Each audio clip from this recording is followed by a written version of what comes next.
Coach, the way the overtime period ended, or it went, scrapping for loose balls, offensive rebounds, is that kind of what you have to do to get back into series like this? Yeah. I mean, they're really good.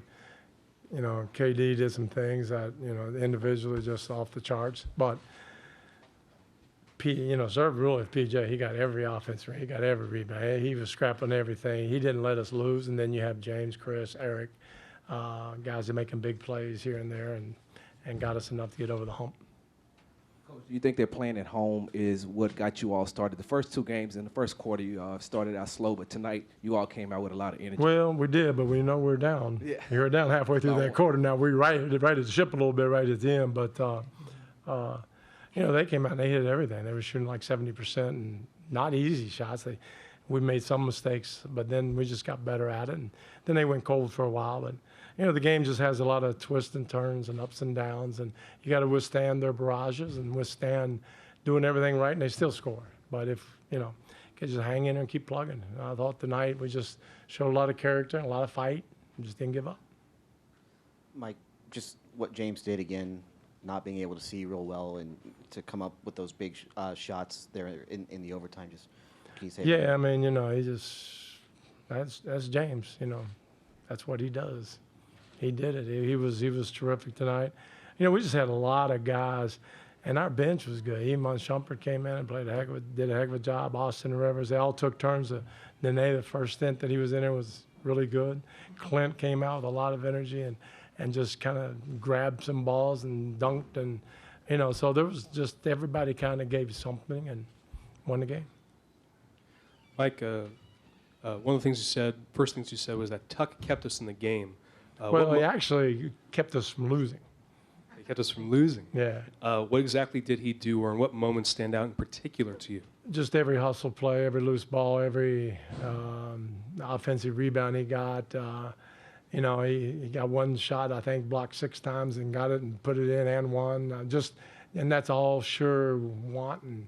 That's who Tuck is. He's a winner, and he wouldn't let us lose. And obviously James, Chris, and Eric and those guys won it for us, but Tuck would not let us lose. That makes any sense. Mike, what happened at the end to Austin, and is he okay? He's okay. It's good. I mean, he just got screened. He didn't see it and just got clobbered. Yeah. Mike, you're talking about Tuck. KD's taken over early in the fourth quarter. He's got 10 points in the first 4 possessions. You bring Tuck in the game to guard him. How did he change things just defensively on KD there? Well, Tuck is one of the better defenders in the league, and sometimes it doesn't matter what you do, KD's going to score.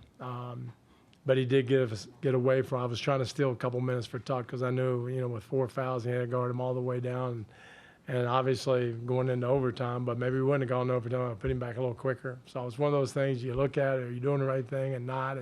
And before I could get him back in there, KD just wham, wham, wham. I think 3 in a row, maybe a 3 and a couple 2s. But he's great, and Tucker's a great defender, and it's a great matchup. But nobody wins that in the sense of if KD scores, that's not because Tuck's not playing great defense, and if he doesn't score, that's not only because Tuck's playing great defense, because both of them are just unbelievable what they do. Hey, Mike, slightly to your left, Phil Barber, Santa Rosa Press Democrat. What did you guys do to keep Klay Thompson from getting into the offensive rhythm of their game? Well, we just, we're trying to switch out. Just don't give him any kind of space whatsoever. Get back in transition. It's easier said than done. He got loose a few times, but I thought overall, especially in the probably first 30 minutes, we really defended their threes really well and didn't really give them any open looks. And then we made a few mistakes, and they made some great shots. So a little bit of both, but our guys are, I think as the series goes on, we should get better at what we're doing. Less mistakes, better communication, and we know what's coming, hopefully. Mike, is there more here than just winning a game, or is this you just took care of business and that's it for tonight? We just took care of business. I mean, it's like they did what they were supposed to do, and tonight we did what we were supposed to do, and we still got a big one coming up Monday. Coach, over here. You mentioned briefly Iman Shumpert. Can you talk about him and how he's been able to stay ready when his name is called? Well, first of all, he's a great professional. He's, totally with the team, totally. And I'm sure he wants to always play. and all players should be that way. But if he's not playing, he's there giving advice, just being part of the team and rallying everybody. His defenses and his hustle and his toughness. And tonight he made shots. And, the first, what was the second game maybe, where he missed 4 shots. But his defense was still good. And then we even said in there before the game, if he hits some shots, his defense is unbelievable. So he needs to see the floor, and he just came through. Mike, can you talk about down here? Can you talk about Clint tonight? Would you do something different with him, or what was key for him? No, tonight? I thought Clint was huge, especially early. I thought that he set a tone, and a couple block shots, snatched a couple rebounds, he dunked a couple, had some great tip-ins. I thought early he set a tone that wasn't set in game 1 and 2. And then we had to go small. We thought small was the best way to go with KD because they would just target our big guys. So, maybe we learned some things. Maybe just, we'll see. But, Clint, and I knew he would respond. Clint's one of the better human beings in the world. So he's going to respond. And he's going to do what's right. And he did it. Coach, just to piggyback on your small ball comment there, is that why you went with Iman first off the bench and then Rivers? Is that kind of your game plan? Right. Daniel House's foot was messed up, so he wasn't available. So we went with the other 3 guys, Gerald and Iman and Austin. But, playing hard covers up size, covers up a lot of things, and I thought tonight we played extremely hard.